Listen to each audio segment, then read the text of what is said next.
Hey, what's up, YouTube? This is Monarch Synchro here, bringing you my regionals, Anaheim regionals report, pretty much, on what deck I ran and then how I did. So I ended up taking my Frog Monarch deck. I figured it was the deck that I felt most comfortable with, and the one that I had the better matchups against a lot of decks. I felt that Black Wings were just not strong enough to handle X Sabers, Infernities, and obviously Frog FTK. So I ran my Frog Monarch deck, and this is the lineup. So I ran for the boss monsters, I ran triple light and darkness. I was running two, but I figured three is just too good. It disrupts infernities. It disrupts obviously frog FTK if you get it off first turn.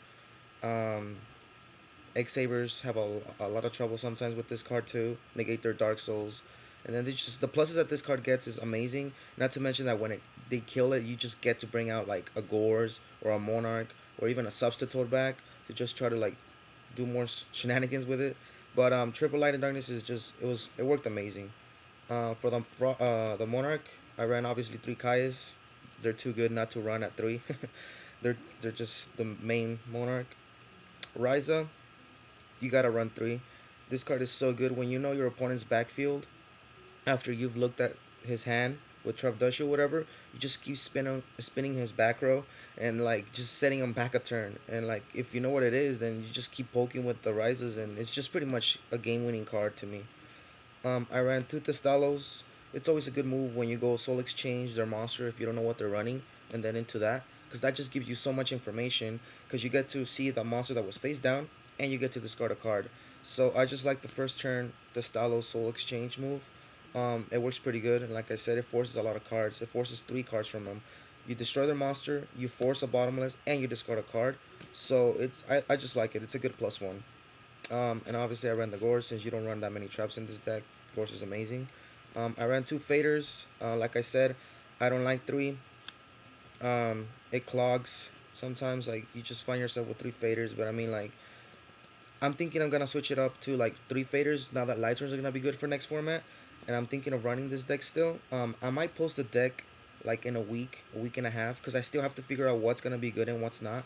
But I have to like mess around with the deck. But it's definitely runnable because Treeborn at three, that means that DD Crow's not an out to it anymore, and you can still keep your two running totems. The only problem is that you won't be able to dupe lock your opponent, which was one of the best moves that you could have done with this deck. Obviously for the frogs, you run three soft frogs, best starter. This is like the boss frog of your deck.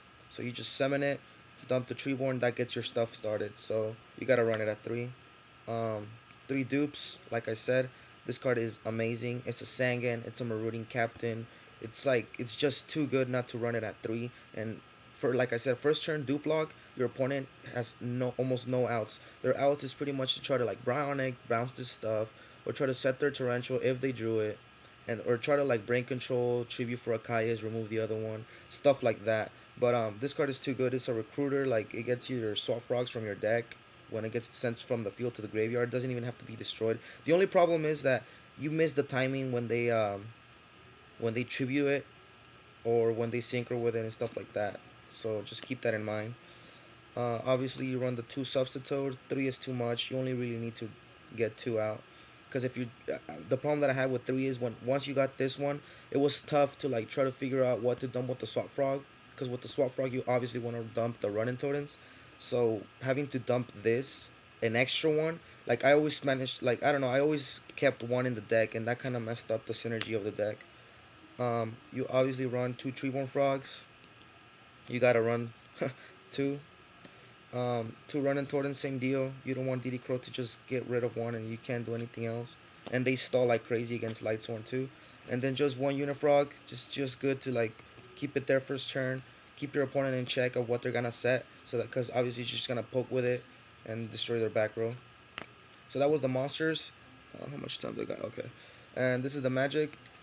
Three enemy controllers. They're pretty much free brain controls, and they give you an instant light and darkness. Because standby phase, activate, tribute or Treeborn Frog, take one of their face-up monsters of your choice, which is crazy.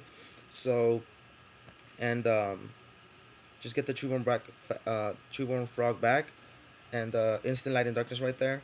So I love this card. This is definitely one of the cards that I'm thinking like it's gonna keep Frog Monarchs alive, because being able to take their monsters now that brain control is dead is gonna be too good, and being able to tribute for a Kai's or a Light and Darkness. So definitely that's one of the cards that I think is gonna help the deck out. I ran two Soul Exchange. I don't like three. I just feel like it's too much, and you already have a lot of tribute fodder, so it's good when you want to really get rid of something that you can't get rid of, like a Stardust or stuff like that. And like I said, the Soul Exchange, the Stalos move is pretty good. But like I said, not being able to attack sometimes kind of kills it, and you give your opponent an extra turn to set up, so you don't like that. Heavy Storm, obviously your staple. It sucks that it's gone, but whatever. Konami messed us up a little bit. This should have been a Cold Wave, but whatever. Brain Control, same deal, is gonna be switched around, but it doesn't matter because you run like the three enemy controllers, so that substitutes for this. MST, obviously the Heavy Storm is gonna be replaced with an MST. Cold Wave, this deck is pretty good with Cold Wave. You don't want your monarchs to get removed with a bottomless, and it's just an all-around good card because you really don't set cards, obviously. And one creature swap, such a good card. People always got pissed off when I just standby phase, get my Treeborn Frog in attack mode, creature swap, give them my Treeborn Frog, and they had to give me like a really powerful monster. So that was such a good move. And then for my traps, I only ran four. I ran triple Water Art. This is again one of those cards that I think is gonna keep Frog Monarchs alive, because being able to get the Treeborn and activate this is too good. So obviously, like this is what pretty much won me a lot of games. Being able to control my opponent's hand, it was too good. And obviously the Trap Dust Shoe followed by this, and then maybe when I side deck Mind Crush, it was just GG after that. Quickly to my side deck, which was pretty much one of the key components of me uh, uh, doing pretty good. I haven't even explained how I did at the regionals, but I'll do it after the side deck. So side deck, um, I ran three Kings, pretty obvious Infernities X Savers. I ran three Crows, Frog FTK, and what is it? Infernities, pretty obvious. I can't believe I had to reduce myself to running this card because I didn't have effect Veilers, but Hinawata is obviously for the Frog FTK, which I didn't even end up playing anything at all. Um, and pretty much ran like triple of everything: triple Thunder King, triple DD Crow, triple Hinawata, and triple Dust Tornado for the Mask of Restricts, obviously. I ran a Mind Crush. I didn't main it. Wasn't necessary, but I sided against X Sabers and Infernities, and then two Book of Moons against Infernities, X Sabers, and obviously Frog FTK also. And even the anti-meta decks, because I played a couple anti-meta decks that ran Vanishers, and that kind of fucks up the deck. So yeah, that was the deck, guys. I hope you like it. I have to tweak it up a little bit, because obviously there's four cards in there that have to go, the two Substitute, Heavy, and Brain. But that's only four cards out of the deck. The only problem is obviously you lost a lot of speed now because of Substitute being gone.